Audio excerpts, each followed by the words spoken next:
Here today with Giovanni Amodeo, who is a very well-respected private markets commentator and has agreed to kindly talk to me about my new book, which came out in December, called Invest Like a Barbarian. So it's really great to speak with someone of Giovanni's kind of caliber and credentials about this. So good morning, Giovanni. How are you? Very well, thank you, Ross, and it's a great pleasure for me to be here. So maybe let's start with reversing our roles. Normally, you are the one interviewing private market participant. Now I'm interviewing you. I'm very curious to know your journey and what brought you to write the book. Well, the initial impetus, actually, I got the idea of doing a Fun Shack podcast with Cyril Demario of Julius Baer, and we were talking about how he has to spend quite a lot of time educating people internally and with regards to private markets. And he's written a lot of technical books on private markets, which are excellent. There are also obviously a couple of, or at least one kind of popular book called Barbarians at the Gates, which most people have read, which is about KKR's takeover of RJ Nabisco. But it struck me at that moment that there's a bit of a gap in the market with regards to a book that's not hugely technical, but that is a kind of an entry point into understanding private markets. And so I thought, well, I'm actually quite well placed to do that, particularly since I've been a journalist in private markets, but I've also spoken to hundreds of people for the Fun Chat podcast. And at the same time, there's this democratization trend. So 10 years ago, maybe an introductory book into private markets would have had a very small audience, or let's say 20 years ago. But now, as private markets is being sold to wealthy people, the mass affluent, and even into pension funds, the potential market for people who want to know about private markets or should know where their money's being invested has now gone from, let's say, a few 10,000s of people to maybe a few million. So I thought, well, now's the time. And what I really wanted to do was to tell the story actually of private markets, how it creates value. Not the story that you hear on Bloomberg, which is kind of like a capital markets. It's private markets from the establishment perspective, and not really the story here on the FT either, which is kind of an abstract academic debate. But the story on the ground that the actual deal makers would resonate with and understand. So that was the impetus behind the book. And you talked about the audience. So if you were to describe the single person that should be reading the book when you were writing it, who did you have in mind in front of your face? Kind of two people, actually. One kind of, let's say, persona was a financial advisor that's been working with their clients to put their investment portfolios to work, but has been mainly in the publicly listed domain. But also the wealthy individual themselves, or any individual actually that wants to be a bit more hands-on with their investment portfolio. I wanted to introduce them to the world of private markets. I'm not selling private markets. I am a fan conceptually of it, but that really isn't my intention. I just want to lay out the options and to let them know what's happening in the broader investment universe, because things aren't static. As private markets grows and publicly listed markets kind of, let's say, stagnates, the equities markets are shrinking to some degree. Doing nothing isn't actually doing nothing. You're actually becoming more concentrated. So I just wanted to increase people's knowledge and people's understanding of the options that they have. At the beginning of the answer, you talked about your discussion with Cyril from Julius Baer and the education. So where are we in this education journey in the different spectrum for private market? I think we're pretty far behind. So there's a big sales effort going on, but actually I think what there needs to be is a big education effort that comes before that. And so I am trying to do my part to fill the gap there. One of the problems is that private equity as a part of private markets is kind of emotive. It's an emotive business because it's really at the front line of creative destruction. And so a lot of the commentary that you hear, if you want to, let's say, do your research on YouTube, will be very negative, because it will be very skewed. There will always be winners and losers in a creative destruction type situation. And it's the losers and the people with a grievance that tend to come to the fore. But actually, it's a very bad way to understand anything really via anecdotes, or at least it's a very limited way. And so I think people really need to start with a grounding of really what's going on. As I say, there's lots of technical information about private markets out there, but people aren't going to get to those books unless they fundamentally feel like the ethos of private markets, the ethic behind it, is something that they can align with. You talked about the grievance. So every now and then you see statements from Jamie Dimon talking about the risks in private credit and other commentators. So how do you distill that noise from what's actually going on, as you said, and what's your role as an educator in the market?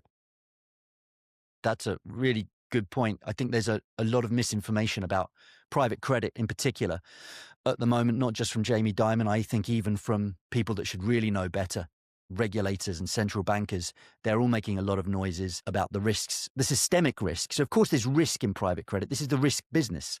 And yes, there may be idiosyncratic risk with regards to poor underwriting standards. I've not heard a single coherent argument with regards to private credit presenting a systemic risk. I think look, Jamie Dimon, he's partial. He has a dog in this fight. The irony, though, is that the two examples that he always takes with regards to cockroaches weren't originated in the private credit asset management world. They were bank syndicated deals. So the whole thing, it doesn't have legs. But I think the way that you need to think about risk in private credit is to start from the fundamental fund structure, the fundamental governance structure probably is more accurate. So with regards to private credit, it's an alternative to very standardized debt securities. And if you look at the global debt capital markets and the big deals that go on, a lot of this is it's financial arbitrage. It's sovereigns raising capital. It's huge monopolies transferring assets from one part of their balance sheet to another. There's very little correlation with the productive economy. There's very little correlation with GDP growth. The biggest year for the global debt capital markets were the COVID lockdown years. So actually there's a reverse correlation between activity in the global debt capital markets and the real productive economy. Whereas with private credit, you're dealing with individual companies, individual credits that are being assessed on their own merits. And that's actually very, very healthy. But it's also good from a risk management perspective. You know exactly what you're investing in. And so I think there's a reason that the return from private credit has been so superior. But actually, the thing that interests me a little bit more than the return is the risk from private markets in general. This governance structure that I referred to is a fantastic way, not just of driving return, but of managing idiosyncratic risk. And I think if more people understood the risk-based attractions of private markets, then I think it would become a more attractive proposition overall. So let's link what you just said with your audience that you talked about, the financial advisor and the high net worth individuals. How much appetite is there from high net worth individuals and financial advisors to increase their private market exposure to, let's say, 20, 30% or 40%?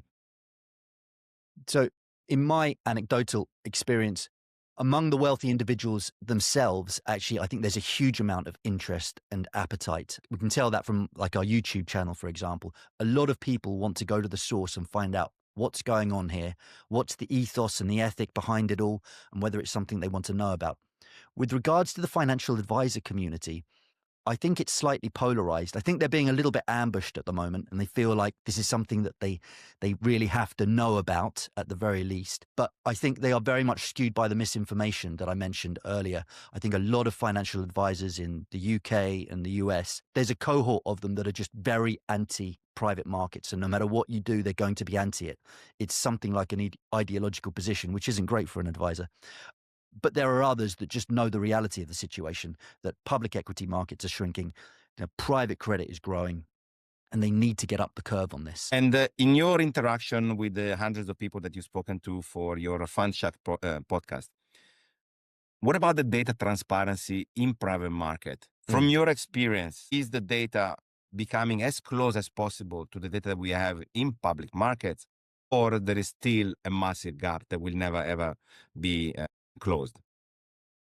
The data situation is improving in private markets, and there are several very reputable data providers, but it is still a massive gap, as you say, and I don't think it will ever close. Fundamentally, private markets are inefficient. They're not efficient markets, and public markets, the entire academic edifice of public markets is that they are efficient. If you come at private markets from that perspective, you're never going to understand it properly, because the whole concept of private markets is that you can insider trade, for example.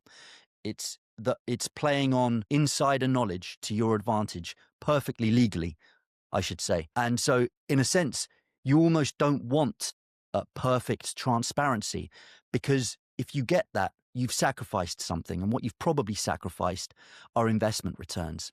And so the ethos of public markets, when you're dealing with something complex, you can only really have one primary goal. And In an investment context, I would say that should be investment returns. But in a public investment context, that's not the primary goal. The primary goal is the fair, frictionless flow of information. And that has to be the case because the ultimate value, the ultimate good in public markets is liquidity. That's not the ultimate good in private markets. It's the end outcome for investors. And that's why I like private markets. So then, based on what you said, let's divide the private market providers or players in the largest one, which are becoming larger and larger, and on the smaller size, then everyone is focusing on the mid market. Do you see that, speaking to your guest, that divide and bifurcation becoming bigger and bigger? So where is the alpha? See, the thing is, the coverage is all from the larger guys, and the data's skewed towards the larger guys, and the FT and Bloomberg, they'll be covering them. But private markets it's not about size, it's about return, and you can get the best return sometimes from emerging managers, from venture capital and from growth capital. So that stuff's really exciting. But you can also get them from the larger players as well. There's obviously an ongoing debate with regards to alpha in private markets, and that's being challenged further by the emergence of AI and kind of robot allocators as well, which it turns out are just as good and perhaps even better than human allocators. There are even moves to create kind of passive indices of private markets, which is something that could be of interest to individual investors down the line as well. One thing I'd say though is my bias is I do not discount alpha. It might be difficult, but one thing to remember is people that say that no one outperforms the average, they're typically using publicly available data. Publicly available data is typically from institutions that are actually quite bureaucratic. So it's not like family office data. This is public pension fund data. Well, it doesn't surprise me at all that no public pension fund can consistently beat the average. But does that mean that nobody can? An unconstrained investor with perfect alignment? I'm not so sure. I think there is alpha to be found from carefully allocating, from looking people in the eye, from meeting a GP and assessing them. Can you do it purely based on historic numbers? No, that's been demonstrably shown. There is some performance persistence in venture capital, but not very much elsewhere. But investment's all about judgment. And so to say, well, nobody can ever, capture alpha, I think that's quite defeatist. And I think it's slightly skewed by the nature of the available data. You talked about emerging managers. What are the chances for emerging managers in 2026 and 2027 based on your guests? Emerging managers are so important for the vibrancy of the industry. So private markets is all about, I think, creative destruction, getting rid of dead wood quite ruthlessly, but also nurturing new growth. And the fund structures are so good for that because it's ruthless. You can get some really established managers, and if they don't make the cut, then that's it. The whole business winds down in very short order. But on the other side, there's this constant flow of new emerging managers, and there are increasingly pockets of capital being put aside by institutions and by fund of fund managers to specifically pursue the emerging manager opportunity. And I think it's a very cool strategy. It's great to be in the top managers, Blackstone and CVC and Permira today, but also what you want is to make sure that you've got an option, you've got a real option to be in the funds of the managers of tomorrow. And things will look very different in 10 years. You talked about the judgment. How do you assess when you interview your guest whether they have the right judgment, and how does it manifest? Well, this is why I always did Fun Shack as a video podcast, because I think you've really got to see the person. You kind of want to be a fly on the wall and look them in the eyes and get a real feel for them. And it's why we're also long form as well, because people can talk in sound bites for 15 minutes, but they can't talk in sound bites for an hour. And so there's very little substitute for being in the room with someone, looking them in the eye and having a proper conversation. That's exactly what I'm trying to replicate with my podcast. It's the person that you're buying into at the end of the day. And you do, honestly, by the end of a 1 hour fun chat with someone, I really feel like I've got a good understanding, not just of them, but of the culture that they come from. And I think that's the critical judgment. You talked about the culture, and one of the main things that investors are trying to solve with the companies that they buy in is succession issues. But then they themselves have their own succession issues that they deliberately choose not to solve. So how do you know when someone has actually addressed the succession issue. There are the second line of command, third line of command. How do you know that? Can you tell that from our conversation you have? Well, not entirely, no, but I am alive to the problem. There's this trend of having co-managing partners with the previous managing partner becoming an exec kind of chairman or whatever. That always raises my eyebrow slightly. I think, has power really been ceded is my question with regards to that structure. There's also this trend of GP stakes. And so I think firms feel a little bit under pressure to diversify, to raise money. Funds are getting bigger. So they're selling out stakes to third parties. And there's a feeling by some of the younger professionals that this is maybe selling out the firm, selling out the long-term prospects of the firm as well. It's always a very difficult thing to manage. I think often it just comes back to culture. These are partnerships, remember. So, we can laugh at private equity firms for not managing their own business as they manage the companies, as they govern the companies that they acquire. But they're very different beasts. They are partnerships. It's not all about growth, I don't think, with regards to a GP. Like for some of the big American houses, it's just about asset accumulation and capital gathering. But I think for like a core mid-market firm, it's not about growth. It's about good investment returns and acting as a good fiduciary. So what are some of the red flags that you see when you interview people? I'll just give you an example. I was interviewing an investor, an allocator, and they invest in funds that do Article 8, Article 9. And he said, every time I go to their office and if I see that they don't do the rubbish in the correct way, then I know that they're not serious about sustainability. So is there any other maybe red flag that you can see from talking to people? So it's always important to try to get behind the rhetoric and the labels. I think that was one of the failings of the kind of the ESG movement. It's not that there weren't really kind of positive aspirations behind it, but because you can't reduce complex ethical considerations to an acronym, and it really means nothing to sign up to someone else's principles as well. To me, actually, it means less than nothing because it kind of indicates that you've outsourced your thinking and you've outsourced your principles and your ethical position. And so while you might say, well, it's good if the industry can all get together, it's like, no, I think ethics is the one thing that is so context specific that actually you should not be forming these kind of top down bodies. I'm not a fan of those. So I try to look out for that. And the interesting thing is when you look into people's portfolios, there can be very little correlation between what they say on the homepage of the website and what they actually do. And also the only way to really understand whether you ethically align with a private equity manager is to really look at what they've done, not to listen to what they say about what they've done, but to look at their portfolio and to say, when this happened in this company, what did you do? What did you actually do? I think there's no way around it. You've got to do your homework and you've got to do it on the specifics. So you've interviewed many people in private market. How do you observe their communication style? And over the years, you've been a professional in the industry for over 20 years. How has that changed? One change, I think, is that the best communicators, people are generally getting better and more open to communication in private markets. And they're up for doing podcasts and things like that. But I think one big improvement from my perspective is that people are more conscious that they can't just walk in a room and start selling. And so I think there are a lot of private markets people who are actually very good at the personal side, but bringing a more rounded view to their communications, adding a bit of value, because they know that people want to understand their worldview as much as anything.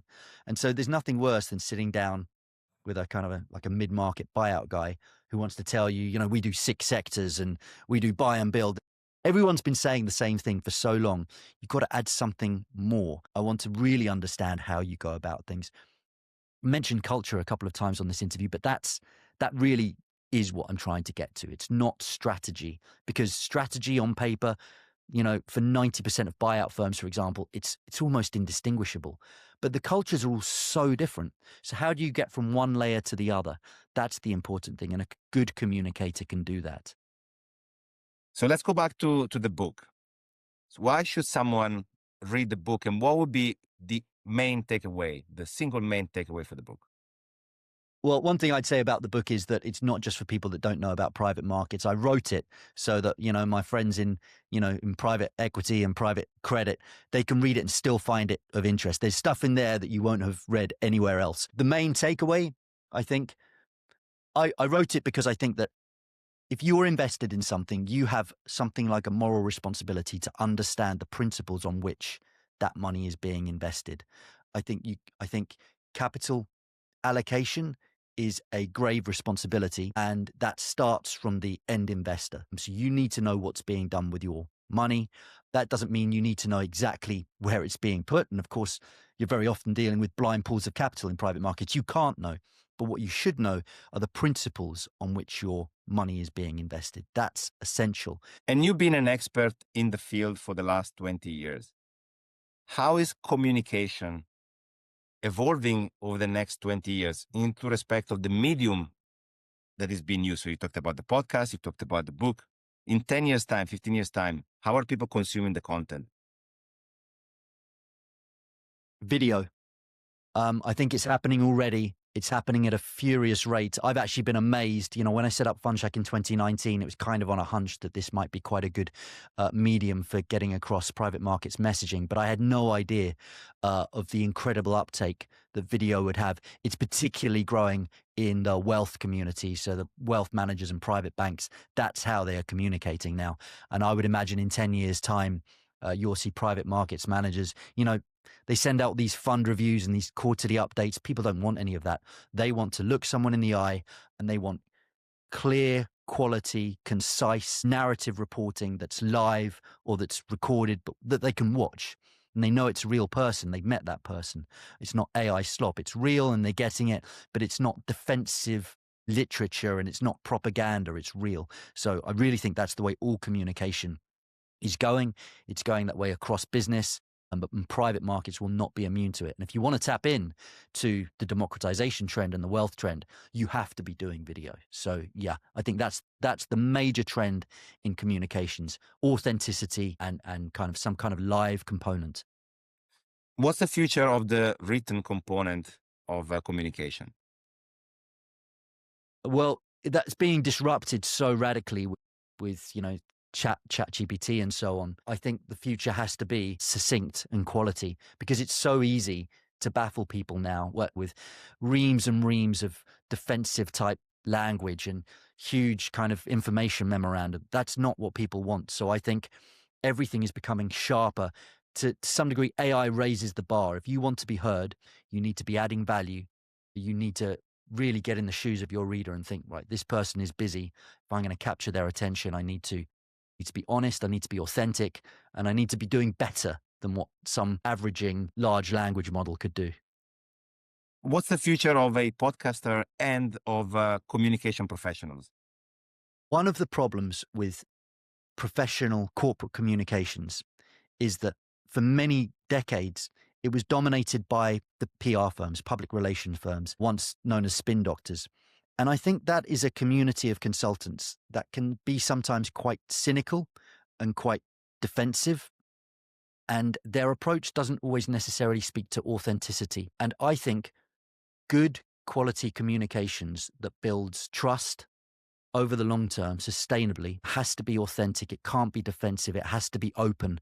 This is to a large degree the opposite of what the PR industry in general offers, but it is what new media offers. When I say authenticity, it's almost like they have to be absolutely alive to the ethic that they're trying to communicate. And it has to be true to that ethic. So I think there will be some kind of convergence between corporate culture, the authentic position of a business, and how it is communicated. It will become less cynical. It'll become more real. And I think that will be for the good of the corporate sector in general. So, Ross, it's been a pleasure talking to you about the FundShack and your book, Investing Like a Barbarian. Thank you so much for your time, and I hope everyone enjoys this discussion. Giovanni, it's been a great pleasure. I really appreciate you doing this. Thanks very much.